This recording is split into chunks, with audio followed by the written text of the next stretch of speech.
ఓం శ్రీ గురుభ్యో నమ. ఓం శ్రీ మహాగణాధిపతయే నమ. ఓం శ్రీ మహాసరస్వత్యే నమ. శ్రీ గురుభ్యో నమ. హరి ఓం. శ్రీ వినాయక భక్తి ఛానల్కి స్వాగతం. వరలక్ష్మీదేవి యొక్క వ్రతకథని ఇవాళ మనం తెలుసుకుందాం.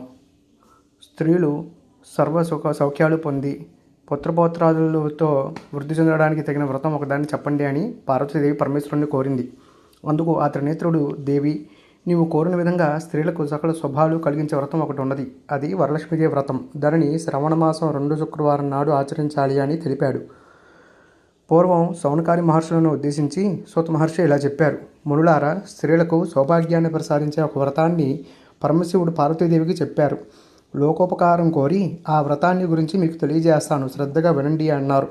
పరమేశ్వరుడు ఒకనాడు తన భక్త భస్మసింహాసనంపై కూర్చుని ఉండగా నారద మహర్షి, ఇంద్రాది దిక్పాలకులు స్తుతి స్తోత్రాలతో ఆయనను కీర్తిస్తూ ఉన్నారు. ఆ మహత్తర ఆనంద సమయంలో పార్వతీదేవి పరమేశ్వరుని ఉద్దేశించి, నాథ, స్త్రీలు సర్వసౌఖ్యాలు పొంది పుత్రపౌత్రాభివృద్ధిగా తరించుటకు తగిన వ్రతం ఒకదానిని చెప్పండి అని కోరింది. అందుకు ఆ త్రినేత్రుడు, దేవి, నీవు కోరిన విధంగా స్త్రీలకు సకల శుభాలు కలిగించే వ్రతం ఒకటి ఉన్నది. అది వరలక్ష్మీదేవి వ్రతం. దానిని శ్రావణ మాసం 2 శుక్రవారం నాడు ఆచరించాలి అని తెలిపాడు. ఇంద్రాది దిక్పాలకులు స్తుతి స్తోత్రాలతో ఆయనను కీర్తిస్తూ ఉన్నారు. వరలక్ష్మీదేవి సాక్షాత్కారం. వరలక్ష్మీ వ్రతానికి అధిదేవత వరలక్ష్మీదేవి. ఒకనాటి రాత్రి సమయంలో చారుమతికి కళలో సాక్షాత్కరించింది. ఓ చారుమతి, ఈ శ్రావణ పౌర్ణమి నాటికి ముందు వచ్చే శుక్రవారం నాడు నన్ను పూజించు. నీవు కోరిన వరాలు కానుకలను ఇస్తాను అని చెప్పి అంతర్ధానమైంది. చారుమతి సంతోషించి, హే జనని, నీ కృపాకటాక్షాలు కలిగిన వారు ధన్యులు. వారు సంపన్నులుగా, విద్వాంసులుగా మన్ననలు పొందుతారు. ఓ పావని, నా పూర్వజన్మ సుకృతం వల్ల నీ దర్శనం నాకు కలిగింది అని పరిపరి విధాలుగా వరలక్ష్మీదేవిని స్తుతించింది. అంతలోనే మేల్కొన్న చారుమతి అదంతా కళగా గుర్తించి తన కళను భర్తకు, అత్తమామలకు తెలియజేసింది.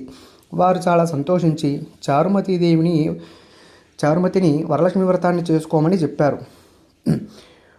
ఆ పురంలోని మహిళలు చారుమతిని కళను గురించి విని వారు కూడా ముందు రాబోయే శ్రావణ శుక్రవారం కోసం ఎదురుచూడసాగారు. శ్రావణ శుక్రవారం రోజున పట్టణంలోని స్త్రీలందరూ కూడా ఉదయాన్నే లేచి తలారా స్నానం చేసి పట్టు వస్త్రాలు ధరించి చారుమతి గృహానికి చేరుకున్నారు.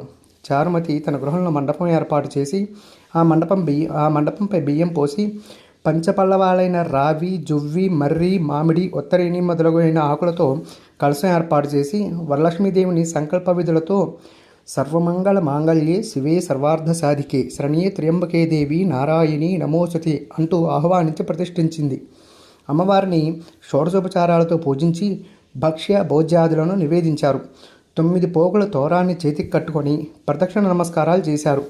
మొదటి ప్రదక్షిణ చేయగానే కాలి అందియాలు గల్లు గల్లున మోగాయి.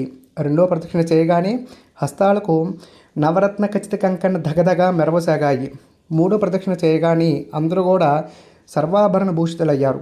వారు చేసిన వరలక్ష్మీ వ్రతం ఫలితంగా చారుమతి గృహంతో పాటు ఆ పట్టణంలో ఇతర స్త్రీల ఇల్లు కూడా ధనకనక వస్తువాహనాలతో నిండిపోయాయి. వారి ఇళ్ల నుంచి గజతరగరథ పదాలతో వాహనాలతో వచ్చి ఇళ్లకు తీసుకువెళ్లారు. వారంతా మార్గమధ్యంలో చారుమతిని వేణేళ్లు పొగుడుతూ ఆమెకు వరలక్ష్మీదేవి కళలో సాక్షాత్కరించి అనుగ్రహించగా ఆమె చేసిన వ్రతంతో తమని కూడా మహద్భాగ్యవంతులను చేసింది అని ప్రశంసించారు. వారంతా ఏటా వరలక్ష్మి వ్రతం చేసి సకల సౌభాగ్యాలతో సిరి సంపదలో కలిగి సుఖజీవనం గడిపి ముక్తిని పొందారు. మునులారా, శివుడు పార్వతికి ఉపదేశించిన ఈ వరలక్ష్మి వ్రత విధానాన్ని సవిస్తరంగా మీకు వివరించాను. ఈ కథని విన్నా, ఈ వ్రతం చేసినప్పుడు చూసినా కూడా సకల సౌభాగ్యాలు, సిరి సంపదలు, ఆయురారోగ్యాలు, ఐశ్వర్యాలు సిద్ధిస్తాయి అని సూత మహాముని సౌనకాది మహర్షులకు చెప్పారు. ఈ కథ విని అక్షతలు శిరస్సుపై వేసుకోవాలి. ఆ తర్వాత ముత్తైదువులకు తాంబూలాలు ఇవ్వాలి. అందరికీ తీర్థప్రసాదాలు ఇచ్చి పూజ చేసిన వారు కూడా వాటిని తీసుకోవాలి. అమ్మవారికి పెట్టిన నైవేద్యాన్ని వాళ్ళే ఆరగించాలి. రాత్రి ఉపవాసం ఉండి భక్తితో వేడుకుంటే వరాలందించే తరలి వరలక్ష్మీదేవి. హరి ఓం.